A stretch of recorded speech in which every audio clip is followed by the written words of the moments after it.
Hola, ¿cómo están? Quiero contarles de qué va mi artículo de esta semana en el Universal, que se titula El populismo punitivo de la oposición. Bueno, pues empiezo diciendo que en la primera semana formal de la campaña, la oposición decidió explotar el tema de la violencia y la inseguridad que se vive en el país. Y bueno, esto es algo que se entiende, no solo es uno de los asuntos más sensibles para la gente, también es el principal flanco débil de esta administración.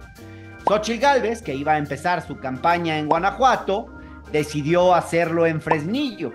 Claro, porque cómo iba a enarbolar el tema de la seguridad en uno de los estados más violentos del país, si este estado es gobernado por su mismo partido y porque no hubiera faltado quien comparara la situación en Guanajuato, donde gobierna la derecha desde hace ya varios gobiernos y tiene uno de los de los peores indicadores en materia de seguridad, pésimos indicadores, frente a una entidad como la Ciudad de México, gobernada por la izquierda desde hace tantos años y con una situación de seguridad mucho mejor que la de un estado como Guanajuato. Por dar un ejemplo. Entonces, obviamente, pues a Xóchitl Gálvez no le convenía mucho que se pusiera la lupa en Guanajuato. Entonces, seguramente por eso sus estrategas de campaña pues habrán cambiado de opinión y dijeron, no seas tonta Xóchitl, o no sea tonto el que sugirió esa idea en un momento, y habrán dicho, no, pues vámonos mejor a Fresnillo, que es la entidad donde, según datos del INEGI, los ciudadanos tienen más miedo.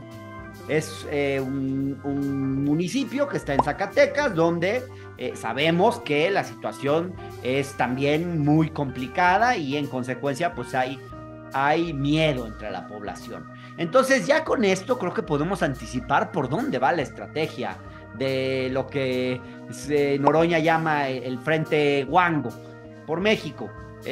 Lucrar con el miedo. Esa es la estrategia que van a explotar en estas semanas de campaña. Y bueno, creo que mientras Xóchitl revisita el fantasma calderonista, porque eso es lo que está haciendo con su discurso, al creer que el problema se soluciona con más cárceles y más policías, Álvarez Maínez, el candidato de Movimiento Ciudadano que no ha logrado pasar del umbral del 4%, evoca a Nayib Bukele. Lo ha hecho en sus discursos, por lo menos lo hizo una vez y luego intentó aclarar el tema, enredándose en sí mismo y maromeando.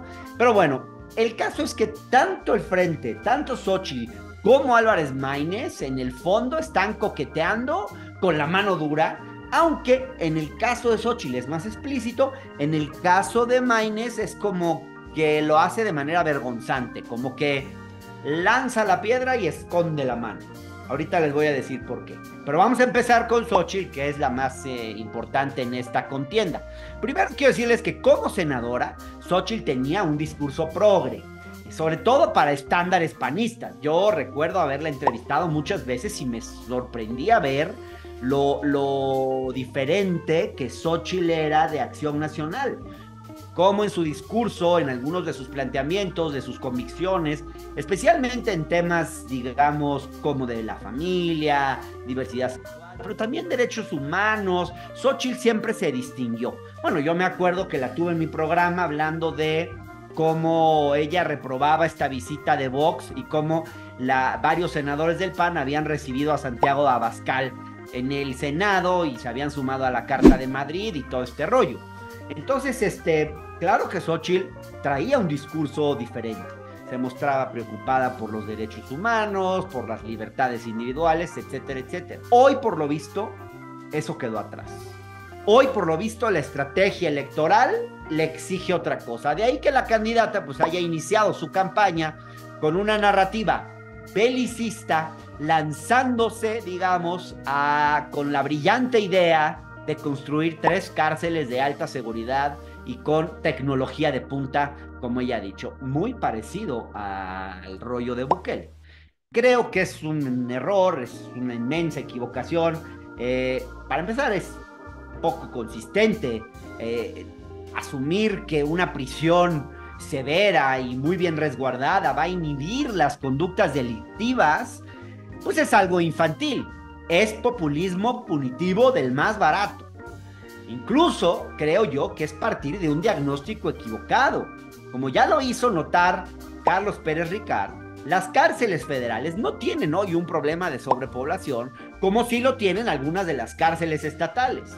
Entonces, sorprende también, creo yo, en esta misma línea, el planteamiento de Xóchitl sobre las Fuerzas Armadas, sobre el papel del ejército en tareas de seguridad. Pues sí, el pueblo no tiene memoria, pero los periodistas sí tenemos.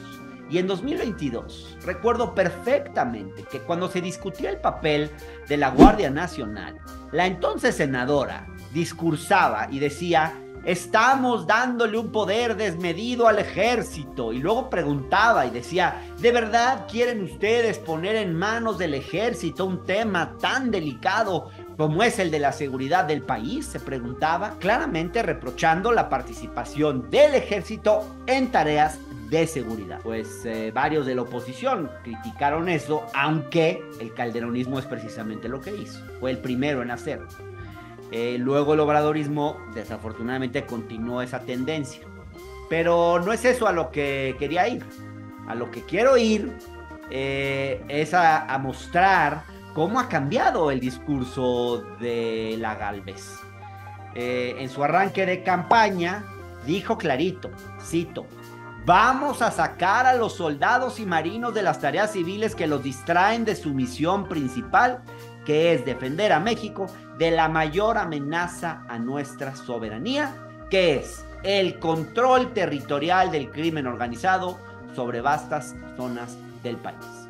O sea, y luego dice, a los militares lo que es de los militares, refiriéndose a que los militares ya no tienen que estar construyendo hoteles, administrando el Tren Maya, haciendo obras de infraestructura, ni nada de eso, sino dedicarse a la seguridad pública. Lo está diciendo ahí.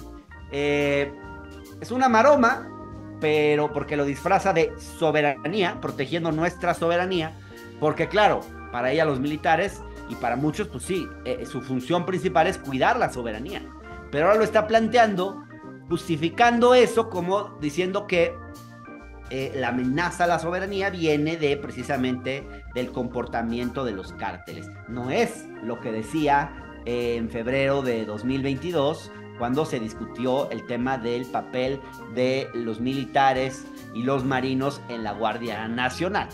Entonces, bueno, pese a la maroma, la propuesta de sacar a los militares de las actividades civiles en las que hoy están, ¿no?, y ponerlos de lleno a defender el territorio del crimen organizado, como ella lo llama, es precisamente utilizar al ejército en tareas de seguridad. Entonces, es lo mismo que hasta hace poquito la propia Xóchitl Gálvez condenaba de forma tan enérgica.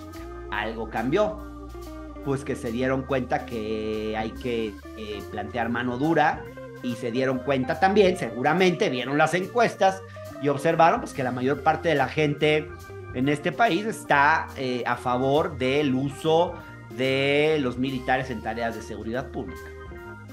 En fin. ¿Y qué decir del buquelismo, ahora sí, de Jorge Álvarez Maínez, quien plantea, digamos, y dice así, un plan de seguridad como el del presidente salvadoreño, muy popular, como ustedes saben, se acaba de reelegir con una votación altísima, pero él dice, claro, porque las críticas pues vinieron muy rápido, y entonces para defenderse él dice, no, queremos los resultados de Bukele, un plan de seguridad como el que hizo Bukele, que fue tan exitoso, pero nosotros lo vamos a hacer sin atentar contra los derechos humanos. Es ridículo, o sea, es como si ustedes fueran a un restaurante y le pidieran al mesero un guacamole sin aguacate, o una limonada sin limón, o una salsa sin chile. ¿Verdad que no se puede? Bueno, es lo mismo con Bukele, o sea, tú no puedes tener los resultados de Bukele sin atropellar todas las leyes, sin reprimir, sin atentar contra los derechos humanos, y en suma sin crear un estado de excepción. Entonces, claro, es muy burdo, es muy acomodaticio y muy cómodo lo que está haciendo el candidato de Movimiento Ciudadano, porque apela a Bukele como en el fondo también lo hace Xóchitl con el tema de sus cárceles, porque saben ambos que en un sector importante esos resultados se ven con buenos ojos, cuando en realidad estos resultados habrían sido imposibles de lograr sin tener un estado de excepción. Esa es la realidad. Entonces, pues es entendible que el tema de la inseguridad ocupe un lugar central entre las oposiciones y que éstas busquen aprovecharse de uno de los puntos débiles del oficialismo. De eso se tratan las campañas electorales. Lo que es inadmisible es que sus planteamientos sean tan débiles y tan inconsistentes. Creo realmente que necesitamos una oposición capaz de plantear verdaderas soluciones alternativas para el país y no este tipo de payasadas con las que están saliendo. Obviamente no quiero decir que el gobierno de López Obrador haya hecho bien las cosas en este terreno de la seguridad pública. Tampoco que Claudia necesariamente tenga la mejor agenda en este terreno, pero pues de que es mucho más serio lo que está planteando Claudia Sheinbaum que lo que están planteando Bukele 2 y Bukele 1, Xóchitl y Maínez, pues claro que lo es, ¿no? Entonces, pues gracias por seguirme como siempre, que tengan una muy bonita semana, échenle un ojo a mis redes, me pueden seguir en Facebook, en el canal de Hernán en YouTube, me pueden seguir en mi cuenta de Twitter, @HernánGómezB de Bueno, en Instagram y en TikTok, donde estamos creciendo muy bien, muy rápido. Acá tienen ustedes la clave de TikTok para que me sigan. Y pues, claro, no me dejen de seguir en La Octava. Estamos lunes y miércoles en el espacio de Carlos Castellanos en este momento. Por MBS los miércoles en la mañana, una mesa de debate que siempre se pone muy buena con Juan Ignacio Zavala, y desde luego también me pueden seguir en otros de mis espacios como La Visita Incómoda por el canal del Congreso y los domingos en El Universal, donde también estoy escribiendo ahora en tiempos de campaña, un miércoles sí y un miércoles no. Gracias, saludos y que la pasen muy, muy, muy, muy bien.